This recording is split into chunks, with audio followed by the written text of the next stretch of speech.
Les grands titres de l'actualité pour aujourd'hui. José Soucy, bon matin. Bon matin.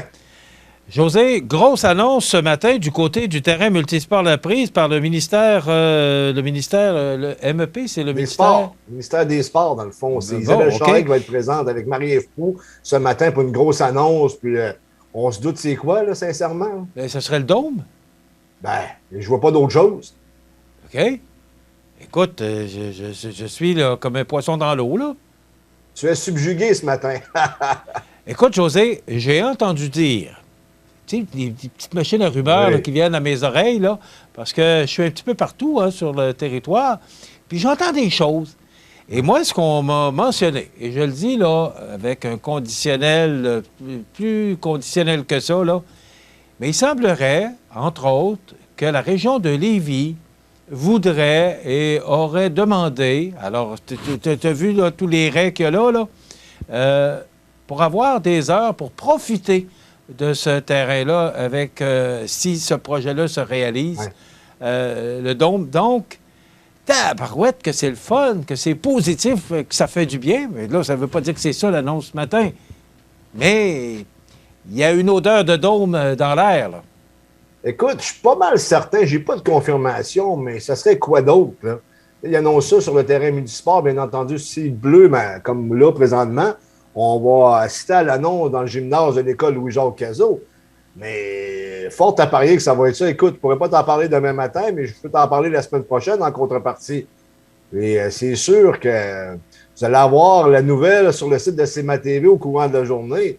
Fort à parier que ça va être ça, Michel. Bien, écoute, on va travailler, là, voir avec notre producteur, voir avec notre équipe, voir si on est capable de présenter cette conférence de presse-là. On n'a pas demandé la permission. Je sais qu'il faut demander la permission là, quand c'est gouvernemental. En tout cas, on aurait peut-être pu présenter cette conférence de presse-là en direct. Mais c'est à 10 h ce matin, Michel. C'est tout de suite après l'émission. Moi, je m'en vais à l'école Louis-Jacques Cazot puis je vais assister à l'annonce. Et c'était à quelle heure, l'annonce? Dans le timing. C'était à quelle heure, José?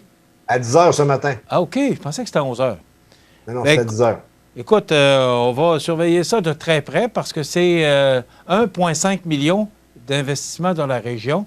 Faut pas vendre la peau de l'ours avant de l'avoir mangé. Non, c'est pas... Tué.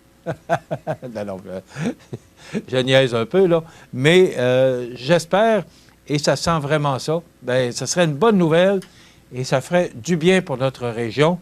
Et surtout que on va nous regarder là, autour là, avec des grands yeux, là, puis de dire « Hey, Montmagny, ça bouge à Montmagny! » Ben oui, ça bouge. La semaine passée, souviens-toi qu'on a annoncé l'espace citoyen avec un projet de près de 3 millions de dollars. Si aujourd'hui, on annonce l'arrivée du dôme pour, je pense, c'est 2023, c'est pour septembre 2023 de mémoire. Donc, c'est une autre belle nouvelle. Il reste rien que le complexe sportif en santé durable, José? Oui, mais ça, je pense pas que ça va être annoncé d'ici l'élection parce que le projet n'est pas encore déposé, c'est-à-dire que Marie-Ève Proulx n'a pas encore transformé le document en document politique, comme elle l'avait si bien dit, pour aller le déposer dans les divers ministères. Je pense pas qu'on va voir ça avant l'élection, malgré qu'on ne sait jamais. Mais pour aujourd'hui, si c'est vraiment le dôme du terrain multisport La Prise qui est annoncé, c'est toute une nouvelle, parce qu'il ne faut pas oublier non plus que derrière ce mouvement politique-là, ce mouvement de foule qui a amené ce projet-là avec le centre scolaire, l'anciennement commission scolaire, le centre scolaire de la Côte-du-Sud, voilà, le centre de service scolaire de la Côte-du-Sud. On va venir par l'apprendre. Je veux dire, on a passé des années à parler de commission scolaire, mais ceci dit, ça va faire en sorte que Montmagny va être beaucoup plus attrayante qu'elle l'était jadis. En plus, comme tu l'as si bien dit, avec le pavillon communautaire, espace citoyen, on a de plus en plus de belles choses. Il ne faut pas oublier non plus la bibliothèque qui a été construite, voilà, quelques années déjà, mais qui a changé considérablement le portrait ou la face de Montmagny en mettant beaucoup l'accent sur la culture. Donc, est-ce que Montmagny s'améliore depuis plusieurs années? Poser la question, c'est d'y répondre. José, on jase. Oui. Récemment, M. Legault a demandé à ses députés qui sont en poste actuellement de ne pas d'éviter plutôt la distribution là, de subventions ou de millions là, en campagne électorale, de faire tout à fait comme si on n'était pas en campagne électorale. Oui. Mais je regarde aller Mme Proulx depuis quelque temps, Marie-Ève de son prénom, notre députée, et ça coule à flot ces temps-ci. C'est pas juste ça, Michel, il y a une autre annonce qui va avoir lieu avec Marie-Ève Proulx et Isabelle Charret au cégep de l'Apocatière dans le courant de l'après-midi. Donc, tu as deux grosses annonces pour le comté et celle qui est la plus importante pour les gens de Montmagny et Lillet, ben, c'est le dôme sur le terrain multisport La Prise. Écoute, moi, je le dis positivement, là, c'est dans le bon sens du mot. Moi, même par rapport à ce que M. Legault a dit, ben, allez-y, distribuez de l'argent, c'est le temps, parce qu'on en a besoin. Puis, il y a des projets qui sont sur la table depuis un certain temps. Le Dôme, ça fait, José, une bonne année et demie, certain, là, que la demande a été faite. Oui, mais ça va quand même assez vite, Michel. Il ne faut pas oublier non plus qu'on était pendant la crise covidienne et tout était plus laborieux à accomplir. Mais en tout cas, je souhaite que ça soit ça. Je ne vois pas d'autre chose, à moins que Marie-Ève Proulx sorte un lapin de son chapeau avec la ministre Charret, là. OK. Alors, on va suivre ça à 10 h ce matin. Annonce, on est le 23 juin parce que l'émission est en rediffusion le 24 juin, là. Annonce, et on va en parler plus en détail lundi. Mais il y a une annonce importante qui se fait ce matin. C'est à quel endroit? C'est à l'école? Absolument, à l'école Louis-Jacques Cazot, le terrain multisport, Michel. OK. OK. Alors, j'ai bien hâte de voir et d'entendre ce que tu vas nous mentionner là-dessus. Le véritable portrait de la COVID au Québec, un professeur de l'Université Laval critique la gestion de la pandémie par Québec.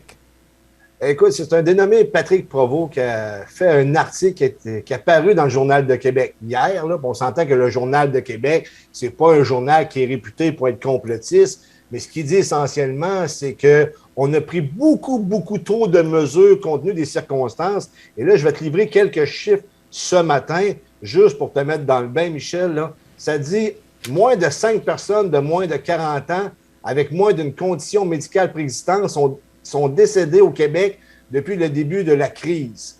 Il n'y a pas eu de surmortalité, toutes causes confondues, depuis le début de la pandémie. Plus de 90 des personnes âgées de 70 ans décédées avec la COVID avaient deux conditions médicales préexistantes ou plus. 69,2 des personnes décédées étaient âgées de plus de 80 ans. Environ 2,1 des hospitalisations étaient pour la COVID entre le 1er avril 2020 et le 31 mars 2021 au Québec. Au plus gros des hospitalisations, on est monté à 5,9 Et le nombre de décès par rapport au nombre de cas est de 0,07 chez les personnes n'ayant aucune condition préexistante. En d'autres termes, la grippe fait plus de ravages. Et l'auteur de l'article stipule que, notamment, les couvre-feux, il n'y avait aucune raison scientifique pour agir de cette façon-là. Puis il sort une batterie d'arguments hautes, là, parce que je ne les énumérerai pas toutes. Là. De toute manière, là, pour les gens que ça les intéresse, là, je vais publier l'article sur la page de CMA TV à ma sortie de l'émission et vous pourrez aller le lire parce que c'est quand même assez complet. En d'autres termes, on a exagéré les mesures et on aurait dû cibler les mesures au lieu d'agir comme on agit là, de fermer l'économie et d'en subir les contre-coups aujourd'hui. En plus qu'on a une autre crise avec l'inflation qui est due en partie avec la guerre ukrainienne, ça ne va pas très bien. Merci, José. Je te souhaite un bon show pour Pagliaro pour le 24 au soir. Amuse-toi bien, profite-en. Et ça, c'est le dépliant pour toutes les activités du week-end, ce qu'on appelle le long week-end, c'est comme ça qu'on l'écrit, de la fête nationale. Je vous souhaite une belle fête nationale. Lundi, on recevra Richard Ouellette, qui est conseiller cadre sécurité civile et services préhospitaliers d'urgence. On parlera du système ambulancier, bien sûr. Bon week-end à lundi.